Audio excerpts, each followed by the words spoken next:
the issue of corruption is one that everybody talks about. Everybody's heard about it. Everybody talks about how we need to fight corruption. We need to end corruption. And so when the political period of campaign started, the mantra fighting corruption seemed to be like the main thread. And it went through all the campaigns we heard. And everybody was, we need people that will fight corruption. Okay. It's one of the major issues that's been weighing this country down. That's the belief of everybody within and without the country. The implication of all this gargantuan corruption is that the majority of Nigerians are at the receiving end as money meant for importation of fuel products, provision of basic infrastructure is diverted to other areas. Even loans that are collected for certain projects are even diverted. Did you say other areas? Private pockets. Okay, sorry. Only one place, private pockets. That would be nice. Be nice to other areas. Well, this week, the president appointed a committee to advise him on the best way to tackle corruption and reform the legal system. According to the spokesperson, President Buhari said he believes officials have stolen around 150 billion from the public purse over the past decade. Okay, dollars. Dollars, not naira. And the seven-member Presidential Advisory Committee on Anti-Corruption is to advise the President administration on the prosecution of war against corruption and the implementation of required reforms in Nigeria's criminal justice system. Fortunately for us, we have some legal minds in the studio and an intellectual mind as well, and a patriotic Nigerian. So please, we'd like to welcome Mr. Tony Daniel, legal practitioner. Thank you for coming. Thank you very much. Professor, I'm leaving the lady for last. Professor Femi Ajayi of Babcock University, thank you for coming. Thank you for inviting me. And this patriotic Nigerian, Bisi Akin-Alabi, thank you for coming. Thank you. Let's begin with you, Bisi. You're a Nigerian. Yeah. What's your take on this corruption thing? It's pathetic. It's not as if the others are not Nigerians. Thank you. It's mind-boggling to see the extent that people that are seemingly supposed to have come from a decent background. When I say decent background, you know what I mean? You know, the people that you think are exposed, because we can see from all the people that were holding the mantle in the last dispensation, they were people that were actually well enlightened and exposed. There are people that have international exposure, and you expect them to do better. It was very disappointing for me as a Nigerian, an honest Nigeria for that matter, struggling. And there are other people like that. And then you see these people, they are not lacking before they got to government. So there was no need for them to steal the amount of money that they've stolen. For example, I was speaking to some journalists in England just 5 days ago, and somebody told me, one of the journalists told me that they held a program in honor of black people in the UK, and one of our ministers paid $250,000 to speak on that thing. That they didn't even know that she bribed herself to get there, you know. And after she got there, the guy said next day, the MFI called him and said, what happened yesterday? Who was that woman? We don't want you to ever invite anybody from that government to anything to do with the British community, because we know that they've stolen more than anybody else in the history of Nigeria. And this is something somebody told me one-on-one. So it's not them saying. So it's very disheartening, but it's good that we have hope. It's moving forward. We have hope. The present government is doing a lot against corruption, and they're leading by example. It is not business as usual. There's no lagis. There's no, if you have to be on delegation going anywhere for the federal government, you pay your own way. You can still go with the federal government if you want, unlike before. So things are happening, and I believe that we have a good role model, and I think that is what has been missing in our polity. I believe moving forward things will be better. Okay. Professor, what would you say to those who say that our very system encourages corruption, and that most of those public officers you're talking about, to whom you're referring, had to line their pockets because tomorrow looked bleak to them?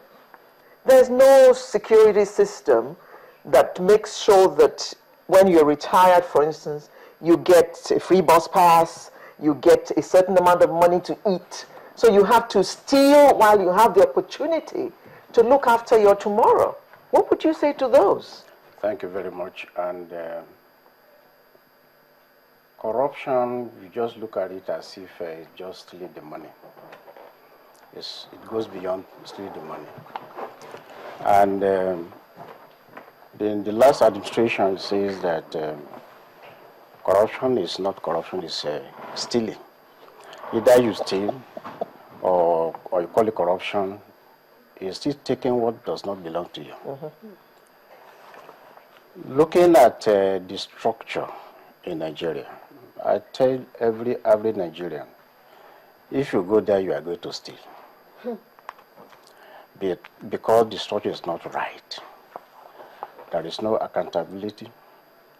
There is no transparency. And they don't even know what they are doing over there when they get there. So when anybody goes there will be able to just put his hand there because it's free. And again, a system where your future is not guaranteed. Definitely, you will have something to sustain yourself after you retire. Take, for instance, the States, for instance. If you retire there, they'll be looking for you to come and start taking your pension. And if you reach certain age, they'll be looking for you the same thing. Come and be collecting your social security. Now we have that in this country, and somebody will steal that money, and then they will ask you to come and pay a fine of 200,000 or something like that, naira. So where future is not guaranteed, and there is no accountability, and there is no transparency, definitely people will go there and start to just dip their hands on it. So the structure is regardless.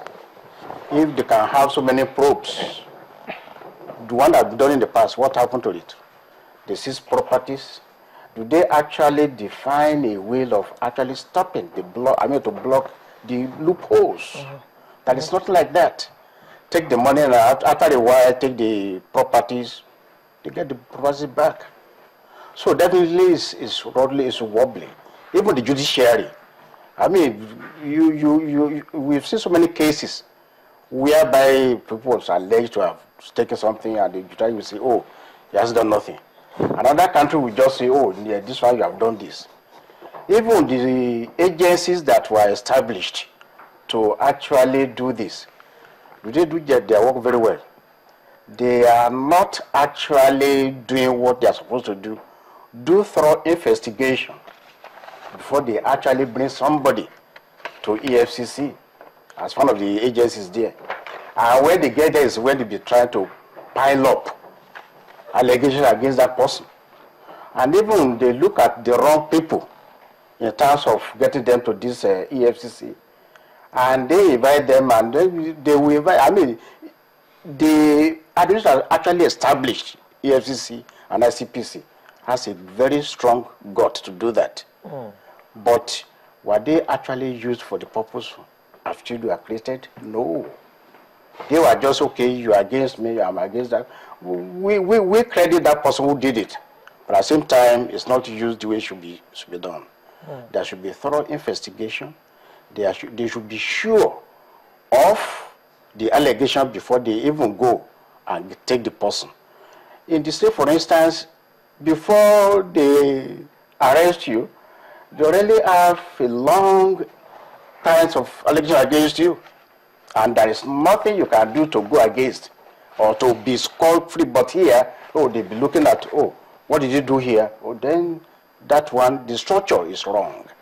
And then regardless what the Pope is doing, they must try to find out why the person steal. What did you steal? Okay, what actually led to you stealing? And block those things. That is what is going to actually help us. I stole because I was hungry. Why are you hungry? If I were a policeman, for instance, I earn 18,000 naira a month, and you want to find out why I collected bribe from Tony at Maryland bus stop. And of course I will collect bribe, because I can't live on 18,000 naira. Even if you get that 18,000, it's been assessed as if this is what you're worth. And that is what they are paying. Are you signing dotted line that, okay, I am going to work? And in this, the ethics of these professionals in Nigeria is wobbly also. They just have to actually be very proud of what they are doing. And the government also has their own fault in terms of paying them on time. If you are going to be paying me $1, for instance, and it is just 25th of the month, or 30th, or 15th of the next month, I will know and work towards that. But irregular payment of all these things will always make to just, well, if you don't pay somebody for 3 or 7 months, tell me, how do you want him to succeed? How do you expect him to feed his family? So the structure is wrong. I guarantee any African Nigerian goes there and you have all these wobbly things there, they will be stealing.